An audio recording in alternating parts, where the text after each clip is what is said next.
சென்சாரில் இஷ்டத்துக்குலாம் உட்காந்து அப்படிலாம் டக்குன்னு முடிவு எடுத்துட முடியாது. ஒரு கரணம் தப்புனா மரணன்ற மாதிரி. எங்கேயோ ஒரு போலீஸ் ஆஃபீஸர் ஒரு ஒரு விஷயங்கள் எங்கேயோ ஒன்று சவுத்துலேயோ நார்த்துலேயோ கியூப் வந்து பக்காவாக அந்த ஏற்கனவே 5.2 அவங்களுக்கு கொடுத்தது ஒன்று இருக்கும் இல்லையா, 5 கொடுத்ததில்ல அவங்களுக்கு வந்து கரெக்ஷன் பண்ணுற இடத்துல மட்டும்தான் கை வச்சிருக்காங்களா, வேறு இடத்துல கை வச்சிருக்காங்க கியூபுக்கு தெரியும். வந்து வலம்புரி அண்ணா டைரக்ஷன் பண்ணுறேன் உள்ளே வந்தார். அப்படியே அவர்கிட்ட உள்ளே போகும்போது அது அப்படியே தள்ளி தள்ளி போய் அவருடைய அரசியல் பணிகளில் அவரோட ஒர்க் பண்ணுறது, பிரைம் மினிஸ்டரோட சமமாக உட்காந்து பேசுகிறது, அந்த மாதிரி வாய்ப்பெல்லாம் அவர் ஏற்படுத்தி கொடுத்தாரு. சிஎம்மோட அது மாதிரி பெரிய பெரிய என்ன தலைவர்கள்.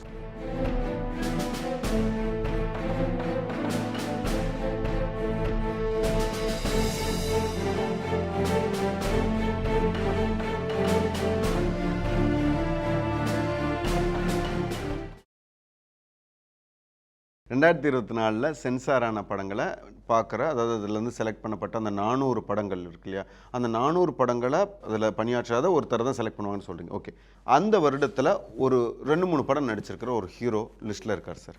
அந்த வருஷம் ஒரு குறிப்பிட்ட ஒரு டேரக்டர்னு வச்சுக்கலாமே, ஒரு குறிப்பிட்ட டேரக்டர் அவரோட பணியாற்றலை, அந்த 3 படத்துலையும் அவர் பணியாற்றலை, எந்த படத்துலையுமே பணியாற்றலை, 400 படத்துலையும்.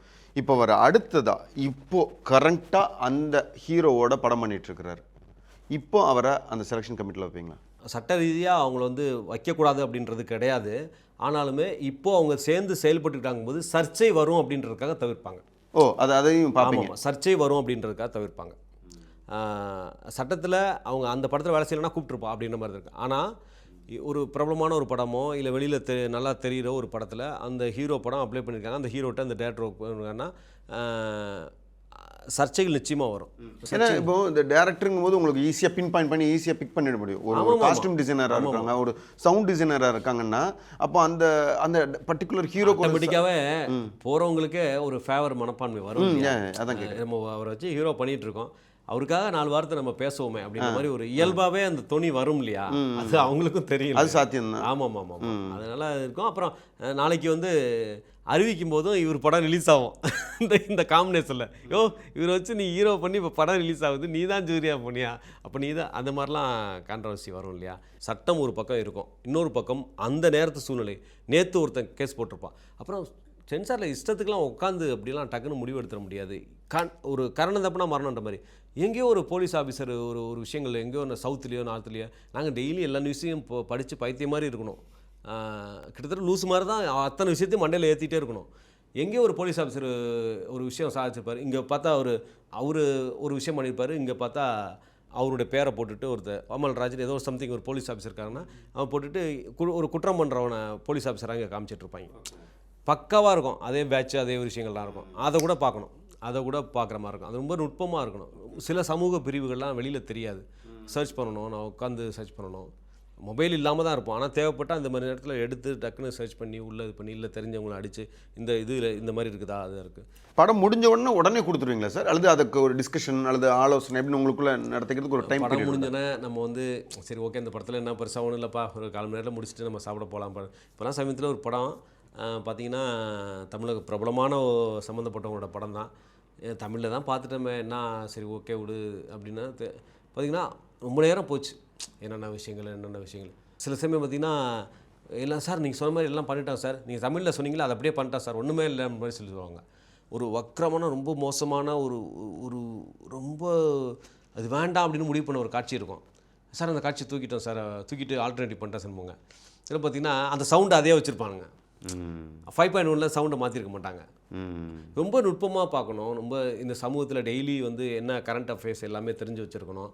இல்லைன்னா நாளைக்கு ஒருத்தர் கேஸை போட்டுருவோம், இந்த படத்தை நிப்பாட்டிடுவோம். அந்த மாதிரி சில சமயம் வந்து ரிவைசிங் கமிட்டியில் பார்த்தும் கூட இந்த படத்தில் ஒரு மாதிரி பிரச்சனை இருக்குது அப்படின்னு சொல்லி ரிஜெக்ட் பண்ண படத்தை வந்து கோர்ட்டுக்கு போவாங்க. கோர்ட்டுக்கு போயிட்டு இந்த படம் வந்து நீங்கள் வந்து சர்டிஃபிகேட் கொடுக்கலன்னு மறுக்க வேண்டாம், அப்படி தான் இருக்கும் அதோடைய ஆர்டர். வந்து சர்டிஃபிகேட் கொடுத்தாகணும் அப்படின்ற மாதிரி இருக்குது, சர்டிஃபிகேட் கொடுக்கணும்னு மறுக்க வேண்டாம், நீங்கள் உங்களுடைய சட்டத்திற்கு உட்பட்டு எவ்வளோ வேணாலும் நீங்கள் கட்டு கொடுங்க, உங்களுடைய சென்சார் சட்டத்திற்கு உட்பட்டு, ஆனால் சர்டிஃபிகேட் கொடுக்க கோர்ட்டு பரிந்துரைக்கிறது அப்படின்னு. நிறைய சட்டத்தில் பரிந்துரைக்கிறது தான் இருக்கும், இதை கொடுத்துரு அப்படின்னு சொல்லி யாருக்குமே ஜனநாயக நாட்டில் யாருக்குமே ஆர்டர் கிடையாது. அதுதான் அதுவும் ஒரு இன்னொரு இந்திய அரசாங்கத்தை பொறுத்த வரைக்கும் பார்த்திங்கன்னா இதாகட்டும், சென்சார் ஆகட்டும், எலெக்ஷன் கமிஷன் ஆகட்டும், நம்ம நினச்சிட்ருக்கோம் எல்லாமே வந்து மத்திய அரசு கீழே இருக்குது, அதனால் வந்து அவங்க நினச்ச சாதிக்கலாம் அப்படின்ற மாதிரி. அப்படின்னா இப்போ பிஜேபி தமிழ்நாட்டில் ஆட்சியில் இருக்கணும், தேர்தல் கமிஷன் வந்து அவங்க கையில் தான் இருக்குது அப்படின்ற மாதிரி சில பேர் சொல்லுவாங்க. அப்படின்னா இங்கே ஆட்சி அவங்க கையில் தான் இருக்கணும், இல்லை மெஜாரிட்டி வந்திருக்கணும், நிறைய இதெல்லாம் வந்திருக்கணும். நிறைய ஒரு சில பிரிவுகள்லாம் ரொம்ப முக்கியமான அதெல்லாம் வந்து நேரடி ஜனாதிபதியோட பார்வையில் இருக்கும். அது வந்து ஜனாதிபதினு சீட்டு உட்காந்துட்ட பிறகு அவங்க அரசியல் சார்பற்றவங்களாக இருப்பாங்க. ரிவர்ஸ் பேங்க் இது வங்கிகளாகட்டும், ரிசர்வ் பேங்காக இருக்கட்டும், தேர்தல் ஆணையமாக இருக்கட்டும், சென்சார் போர்டாக இருக்கட்டும், சில பிரிவுகள் வந்து ரொம்ப சுயமாக செயல்படும். அதில் வந்து அந்த சீட்டில் அந்த ஆஃபீஸர்ஸ் வந்து உட்காந்த போது சுதந்திரமாக செயல்படுவாங்க. அது வந்து நீங்கள் நினைக்கிற மாதிரிலாம் நம்ம நினச்சதெல்லாம் வந்து சாதிச்சிடறோம் அப்படின்ற மாதிரி விஷயங்கள் அங்கே நடக்காது. படம் பார்க்குறீங்க சென்சாரில், அந்த படத்தில் கரெக்ஷன் சொல்கிறீங்க, 2வது நிமிஷத்தில் ஒரு கட்டு 10 செகண்ட் கட் பண்ணுங்கள், அப்புறம் இந்த இதில் வந்துட்டு ஒரு 5 செகண்ட் கட் பண்ணுங்கள், இந்த இடத்துல டயலாகை வந்து மாற்றிடுங்க அப்படிங்கிற மாதிரி சொல்லிட்டு ஒரு சேஞ்சஸ் சொல்கிறீங்க. இப்போது அதை நான் கரெக்ஷன் பண்ணிட்டேன்னு திருப்பி வந்துட்டு உங்ககிட்ட நான் கொடுத்தா நீங்கள் ஃபுல் படம் பார்ப்பீங்களா அல்லது அந்த பொசிஷன் பார்ப்பீங்களா? அந்த கரெக்ஷன் பண்ண போர்ஷன் மட்டும் தான் பார்ப்போம். Okay sir. பண்ணிவிட்டு அந்த கரெக்ஷன் அந்த லிஸ்ட் இருக்கு இல்லையா, கட் லிஸ்ட் இருக்கு இல்லையா, அது வந்து கியூபுக்கு அனுப்பப்படும். கட் பண்ணி கரெக்டாக கொண்டு வந்துருக்காங்கன்னா கியூபு வந்து அந்த ஃபாலோ பண்ணுறது எல்லா விஷயங்களும் கியூபில் ஆட்டோமேட்டிக்காகவே நடக்கும். அது தேட்டரில் அந்த வருஷம் தான் போகும். Okay sir. எவ்வளவு சட்டங்கள் இருந்தாலும் அது உள்ளே பூந்து அதுக்குள்ளே ஒரு தவறை பண்ணி எஸ்கேப் ஆகிறவங்க இருக்கிறாங்க. நீங்கள் அது விஷயமா தான் கேட்க வரீங்க. அந்த கட் பண்ணி வேறு இடத்துல பொசிஷன் பண்ணிட்டா உங்களுக்கு தெரியாது இல்லையான்னு கேட்க வரேன். ஆமாம், அந்த இடத்துல அதுக்கு பதிலாக வேறு ஒரு டைலாக்கை வந்து டப்பிங்கில் சேர்த்துட்டு சொல்ல நினச்சதை இன்னொரு இடத்துல சேர்க்கும்போது சில சமயங்களில் வந்து தவறுக்கும். ஆனால் வந்து கியூப் வந்து பக்காவாக அந்த ஏற்கனவே 5.2 அவங்களுக்கு கொடுத்தது ஒன்று இருக்கும் இல்லையா, 5 கொடுத்ததில்ல, அவங்களுக்கு வந்து கரெக்ஷன் பண்ணுற இடத்துல மட்டும்தான் கை வச்சுருக்காங்களா, வேறு இடத்துல கை வச்சுருக்காங்களா கியூபுக்கு தெரியும். கியூபு வந்து தெரியும். அதையும் மீறி சில சமயத்தில் டெக்னீஷியன்ஸ் அந்த நேரத்தில் கியூபில் நேரத்தில் சில நேரத்தில் ஏதாவது ஒன்று பண்ணி இந்த கட்லிஸ்ட் இல்லாத ஒரு வித்தைகளை உள்ளே பண்ணி, தொழில்நுட்பம் தானே, உள்ளே பண்ணி கரெக்டாக பண்ணி திரையினர் சில சமயங்களில் வந்து கம்ப்ளைண்ட் ஆச்சுன்னு சொன்னால் அது மிகப்பெரிய தண்டனைக்குரிய குற்றம் அது. ஓகே. ஆனால் எல்லாத்தையும் போய் வாட்ச் பண்ணிகிட்டு இருக்க முடியாது. எப்போயாவது தானே யாரோ தானே மாட்டுறாங்க, நம்ம வந்து நம்ம விளையாட்டுக்கு செஞ்சுருவோம் அப்படின்லாம் ஒருத்தர் செய்ய மாட்டாங்க. பியூர் யாராக சில பேர் சில விஷயங்கள் செஞ்சுருப்பாங்க. அப்போ நாங்கள் கமிட்டியில் இருக்கவங்க அந்த படம் பர்டிகுலராக பார்த்தவங்க ஒன்று ஃபஸ்ட்டு கமிட்டியில் 5 பேர் பார்க்குற குழு, அதில் பார்த்தவங்க இது கட் பண்ணமேன்னு அங்கே போய் பார்த்த பிறகு இருந்தால் கம்ப்ளைண்ட் பண்ணலாம். இல்லை இந்த 10 ரிவேஷன் கமிட்டியில் அதுக்கப்புறம் ரிவேஷன் கமிட்டி வந்துருந்தா அதில் இருக்க 10 பேர் அங்கே போய் யதார்த்தமாக பார்த்தோம்னா கம்ப்ளைண்ட் பண்ணலாம். அந்த மாதிரி தடை செய்ய முடியுமா சார் உங்களால்? கண்டிப்பாக இமீடியட்டாக தடைன்னா படத்தை இது தடை செய்கிறது இல்லை, அவங்க தேட்டர்லேருந்து ரிலீஸ் பண்ணல. அன்றைக்கி வந்து அதை நிப்பாட்டிட்டு அதை வந்து நான் என்ன கட் கொடுத்தோமோ அதை கொடுத்து போடுங்கன்னு சொல்லிட்டு ஒரு அபராதமும் தேட்டருக்கும் அபராதம் விழுவும், ப்ரொடியூசருக்கு விழுவும், அந்த மாதிரி விஷயங்கள் இருக்குது. ஓகே. தேட்டருக்கு ஏன் சார்? கண்டிப்பாக வந்து கட் லிஸ்ட் கொடுத்துருக்கோம்ல. ஓகே. கட்லிஸ்ட்டு தேட்டருக்கு கட்லிஸ்ட் இருக்கும். நீங்கள் சென்சார் சர்டிஃபிகேட் மட்டும் இப்போ பெருசாக யாரும் அது பெருசாக வைக்கிறது இது பண்ணுறதுன்றது இல்லை. ஆனால் சட்ட ரீதியாக சென்சார் சர்டிஃபிகேட்டோட ஒரு கட்லிஸ்ட் இருக்கும். அது உட்காந்து பார்த்துட்டு தான் எல்லாம் படத்தை போடுறாங்களான்னா இல்லை, ஆனால் அது உட்காந்து பார்த்துட்டு தான் படத்தை போடணுங்கிறது சட்டம். உங்களுக்கு ஒரு சினிமா ஆர்வம்னு ஒன்று வந்திருக்கும்ல, அது எப்போ சார் தொடங்குச்சு? எனக்கு சின்ன வயசில் 6வது படிக்கும்போது கவிதை எழுத ஆரம்பித்தேன். அந்த காலகட்டத்தில் அப்படியே கவிதை எழுதுறது. அப்புறம் 8வது படிக்கும்போது சினிமாவுக்கு பாடல் எழுதணும்னு ஆசை இருந்தது. 8வது படிக்கும்போதே அந்த சினிமா டியூன்ஸுக்கு வந்து பாட்டு எழுதி பார்க்குறது, அதை பாடுறது, நண்பர்களோடு இருக்கிறது. அங்கே வந்து ஒரு இலக்கியன் என்னுடைய முதல் படத்தோட மியூசிக் டைரக்டர், அவர் ஒரு பள்ளி தோழராக இருக்கும்போது அவர் வந்து மியூசிக் பண்ணி அதுக்கு டியூனுக்கு பாட்டு எழுதுறது. இப்படி பாட்டு எழுதுறது தான் எனக்கு வந்து கல்லூரி வர்ற வரைக்கும் ஒரு ஆர்வம் இருந்துகிட்டே இருந்தது. கல்லூரி வந்த பிறகு என்னுடைய அந்த கலை விரிவாக்கமாச்சு. மேடை நாடகங்கள், தெருமுனை நாடகங்கள், ஓரங்க நாடகங்கள், பாவனை நாடகங்கள், எய்ட்ஸ் விழிப்புணர்வு நாடகங்கள், அறிவொளி இயக்கம், அதுமாரி புதுக்கோட்டை மாவட்டம்லாம் கல்வி விழிப்புணர்வுக்கு 100% கல்வி விழிப்புணர்வு வந்தது. எழுத்தறிவு இயக்கத்தில் வந்து இந்தியாவிலே அதுதான் வந்து எழுத்தறிவில் முன்னிலையில் வந்தது. அப்படின்னா அதுக்கு எனக்கு கொடுக்கப்பட்ட ஒரு வாய்ப்பு. அந்த வாய்ப்பின் மூலமாக நான் செஞ்ச அறிவொளி இயக்க நாடகம்னு சொல்லலாம். அந்த நாடகம்னு வரும்போது இயக்கம், நடிப்பு, எழுதுறது அப்படின்றதுனால பறந்துபட்டு வந்துருச்சு. அப்போ கல்லூரி முடிக்கும் போதே பார்த்தா நம்ம ஒரு டைரக்ஷனுக்கான ஆள் அப்படின்ற மாதிரி இருந்தது. இங்கே வந்து உடனடியாக டைரக்ஷன் அப்படின்ற வாய்ப்பெல்லாம் உடனடியாக கிடைக்கல. வலம்புரி ஜான்னு ஒரு மிகப்பெரிய ஜாம்பவான் இருந்தார். இன்றைய தலைமுறை வந்து அவங்கள இணையத்தில் தேடி கண்டுபிடிச்சிங்கன்னா தெரியும். அவங்க வந்து ஜெயலலிதாவுக்கெல்லாம் அவங்க குரு அப்படின்னு சொல்லலாம், அரசியல் குருன்னு சொல்லலாம். அதுமாரி ஒரு மிகப்பெரிய இலக்கிய ஜாம்பவான் வலம்புரி ஜான். அரசியலில் வந்து அவர் வந்து தொடாத எல்லையே கிடையாது. ஆனாலும் வந்து எல்லாரோடையும் முரண்படுறதுனால அவர் வந்து சோபிக்கலை. ஸோ அவர்கிட்ட நான் வேலை பார்த்தேன். அவர் வந்து என்னுடைய ஒரு ஸ்கிரிப்டை வந்து முயற்சி திருமணமாக்கும் அப்படின்ற ஒரு ஸ்கிரிப்ட். அன்னைக்கு வந்து எஸ்சி சேகர் வயது கம்மியாக இருந்தார். அந்த காலகட்டத்தில் ஒரு கல்யாண வயதை தாண்டிய ஒருத்தர் பெண்ணு தேடுறாரு, கிடைக்கல அப்படின்ற காமெடியாக நான் எழுதின ஸ்கிரிப்ட் வந்து தூர்தர்ஷனுக்கு அப்போ என்னுடைய 22 வயசு இருக்கும்போது அப்ரூவல் ஆச்சு. அப்போ இவர் எனக்கு டைரக்ஷன் இப்போ வந்து மீடியாலாம் பெரிய இல்லாதனால டைரக்ஷன் ஒரு பெரிய ஆள் வேணும்போது வலம்புரி அண்ணா டைரக்ஷன் பண்ணுறேன்னு உள்ளே வந்தார். அப்படியே அவர்கிட்ட உள்ளே போகும்போது அது அப்படியே தள்ளி தள்ளி போய் அவருடைய அரசியல் பணிகளில் அவரோட ஒர்க் பண்ணுறது, பிரைம் மினிஸ்டரோட சமமாக உட்காந்து பேசுகிறது, அந்த மாதிரி வாய்ப்பெல்லாம் அவர் ஏற்படுத்தி கொடுத்தாரு. சிஎம்மோட அது மாதிரி பெரிய பெரிய எந்தெந்த தலைவர்கள்? வாஜ்பாய் அவங்க அந்த மாதிரிலாம் உட்காந்து பக்கத்தில் கூடவே வச்சுக்குவார்.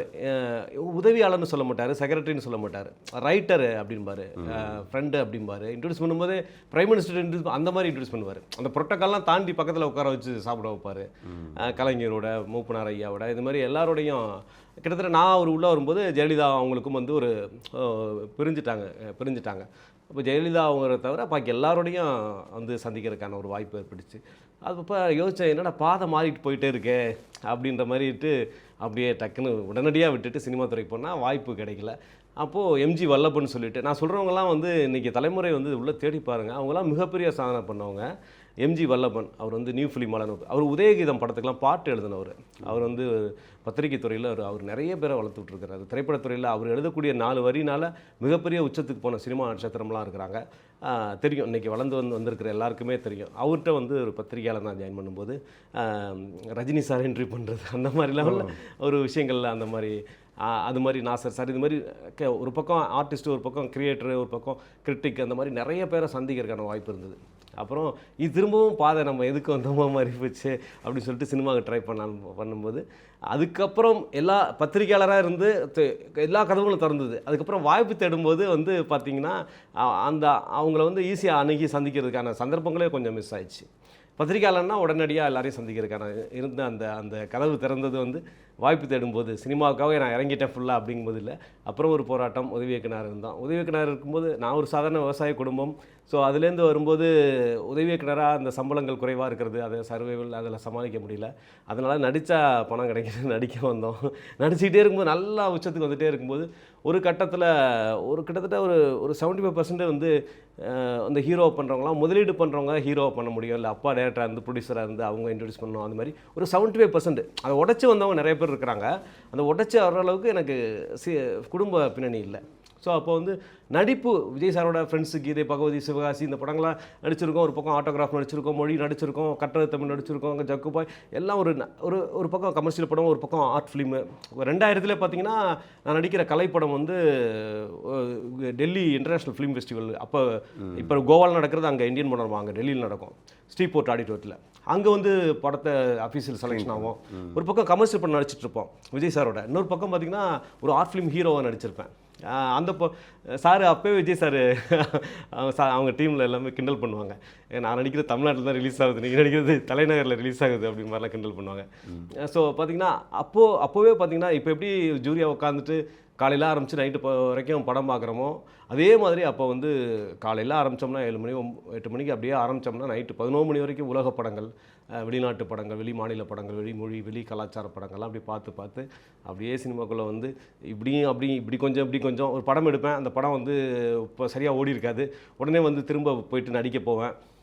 சில படங்கள் நான் ஆனந்த பொறுத்த வீட்டெலாம் பார்த்திங்கன்னா இந்த படம் வந்துன்னா நமக்கு லைஃப் அப்படின்னு சொல்லிட்டு 3 வருஷம் அதுக்காகவே நான் வெயிட் பண்ணேன். ஆனால் அந்த படம் வந்து டிவியில் வந்த பிறகு பயங்கரமாக பேசப்பட்டுச்சு. ஆனந்த பொறுத்த வீட்டில் ஒரு காமெடி கேரக்டர் பண்ணியிருக்கோம், அதே தேட்டரில் பேசப்பட்டது, ரிலீஸ் ஆனோடனே தேட்டரில் பேசப்பட்டதுன்னா இமீடியட்டாக லைஃப் ஸ்டார்ட் ஆகிருக்கும். அந்த மாதிரி அப்படிமா வந்து ஒரு மாதிரி செயல்பட்டுருக்கோம். பட் இருந்தாலும் பரவாயில்ல, நம்ம வந்து சில விஷயங்கள் நல்ல விஷயங்கள் செஞ்சுருக்கோம். கோவிட் டயத்தில் நிறைய விளம்பர படங்கள் பண்ணி பெப்சி தொழிலாளர்களுக்கு கோவிட் டயத்தில் வருமானமே இல்லாத ஒரு வாரத்துக்கு ஒரு 50 பேருக்கு வேலை கொடுத்தேன் கோவிட் டயத்தில். அப்படின்றதெல்லாம் என்னுடைய வாழ்க்கையில் ஒரு முக்கியமான நெஞ்சை நிமித்திக்கிற ஒரு தருணமாக இருக்குது. கீதா கைலாசம் இன்றைக்கி வந்து அம்மா கேரக்டர் கிட்டத்தட்ட 100க்கான படங்கள் வந்துட்டாங்க. அவங்கள முதல் படம் நான் தான் அறிமுகப்படுத்தினேன். ஸோ ஸ்ரீகாந்த் தேவா என்னால் என்னுடைய ப்ரொடக்ஷனில் என்னோடய டைரக்ஷனில் நேஷனல் அவார்டு வாங்கியிருக்காரு. இது மாதிரி பேர் சொல்லாமல் நம்மளால் ஏற்பட்ட விளைவுகள்னால நிறைய பேர் நல்லா இருக்காங்க அப்படின்ற ஒரு வாழ்க்கை இருக்குல்ல, இதில் வந்து நான் ஒரு ஜெயிச்சிட்டேன் அப்படின்ற ஒரு விஷயம் இருக்குது. நான் மற்றவங்களுக்கு செஞ்சதில்லை, எனக்கு நிறைய பேர் செஞ்சிட்ருக்காங்க உதவி. கண்ணுக்கு தெரியாதவங்களாம் கூட உதவி செஞ்சிட்டே இருக்கிறாங்க. இப்படி ஒரு மனித வாழ்க்கையை வந்து நம்ம இன்னொருத்தருக்கு செய்கிறது, இன்னொருத்தர் நமக்கு செய்கிறது, அந்த ஒரு பசை, அந்த ஒரு பிடிப்பில் தான் வந்து இந்த வாழ்க்கை ஓடிட்டுருக்கு. சூப்பர், ரொம்ப நிறைய பேசிட்டேன். அந்த ஒரு ட்ராவல் வந்து ஏன்னா நீங்கள் வந்து ஃபாஸ்ட்டாக சொல்லிட்டீங்க, ஈஸியாக சொல்லிட்டீங்க, பட் அதோட ட்ராவலோட ஹார்ட்னஸ் வந்து ரொம்ப பெருசு இல்லையா? இப்போ வந்துட்டு பார்த்தீங்கன்னா சார், நீங்கள் வந்து பெரிய பெரிய தலைவர்களை சந்திச்சிருக்கீங்க. இந்த மொமெண்ட் என்னால் மறக்க முடியாதுன்னு ஒரு மொமெண்ட் சொல்ல முடியுமா? கலைஞர் சந்தித்த ஒரு விஷயம். கடைசியாக உடல்நலம் சரியில்லாத ஒரு சூழ்நிலை, வைரமுத்து ஐயாவோட சந்திக்க போகிறேன். அதுன்ற மாதிரி சூழ்நிலை இருக்குது. டக்குன்னு பார்த்தோன்னா புத்தகத்தை நீட்டினேன். அந்த புத்தகத்தை பிரித்து அதை சில நிமிடம் அப்படி படித்தார். புத்தகத்தை எவ்வளோ நேசிக்கிறாரு, அரசியல், அவருக்கு மேலே இருக்கிற விமர்சனம், அதெல்லாம் தாண்டி இன்றைக்கி வந்து இப்போ விஜய் சாரை கேட்டால்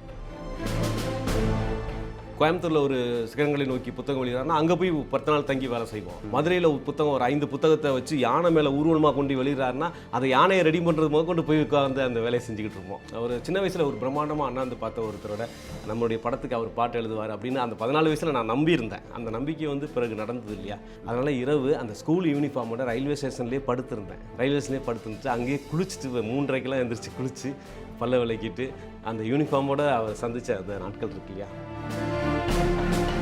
அதெல்லாம் ஆர்வ கோளாறுல ஏதாவது ஒன்று பண்ணுவோம். அப்புறம் அந்த கோளாறு குறைஞ்சி ஆர்வமாக இருக்கும். அப்புறம் ஆர்வம் வந்து அது திறமையாக மாறும். திறமை தான் வந்து நம்மளுடைய வளர்ச்சியாக மாறும். இதுதான் ஒரு மனிதனுக்கு. எதை செய்தாலும் சரியாகத்தான் செய்வேன் என்பவன் எதையுமே செய்ய போவதில்லை வாழ்க்கையில். வைரமுத்து ஐயா மேலே வந்துட்டு ஒரு விமர்சனம் எல்லாருமே வந்து என்னென்னா, அவருடைய அசிஸ்டன்ஸோடைய பாடல்களை அவர் வந்து அவருடைய பேர் போட்டு நிறைய விட்டுருக்கிறாரு. அது உண்மைதான். அவருடைய அசிஸ்டன்ஸ்னு யாரை சொல்கிறீங்க நீங்கள்? பேர் சொல்லி சொல்லுங்கள். அதனால் ஒன்று அவர் சொல்லக்கூடிய அந்த விஷயங்கள் எல்லாமே வந்து ரொம்ப வெல் ப்ரிப்பேர்டாக இருக்கும். அதாவது நிச்சயமாக ஒரு ஃபோன் எடுத்துகிட்டு டக்குன்னு இந்த லிரிக் எடுப்பா நம்ம கணேச வழிகிட்ட சொல்லுவோம் அப்படின்றது. என்னகிட்டே இவ்வளோ சின்சியராக ஒர்க் பண்ணுறாரு. அவர் வந்து மணிரத்னம் மாதிரி ஆட்கள்கிட்டலாம் ஒர்க் பண்ணும்போது, அவங்க படங்களுக்கு பண்ணும்போது, பாரதிராஜாவுக்கு பண்ணும்போது, சங்கருக்கு பண்ணும்போதெல்லாம் அவர் எவ்வளவு நுட்பமாக ஒர்க் பண்ணியிருப்பார். அது செய்தால் அதுவும் குற்றம், இது செய்தால் இதுவும் குற்றம், கத்தும் நாய்க்கு காரணம் வேண்டாம், தன்னிழல் பார்த்து தானே குறைக்கும் அப்படின்ற மாதிரி நான் சொல்ல அப்படியே பாடல் பாடுற மாதிரி கூடவே சொன்னீங்க பார்த்தீங்களா. சூப்பர்.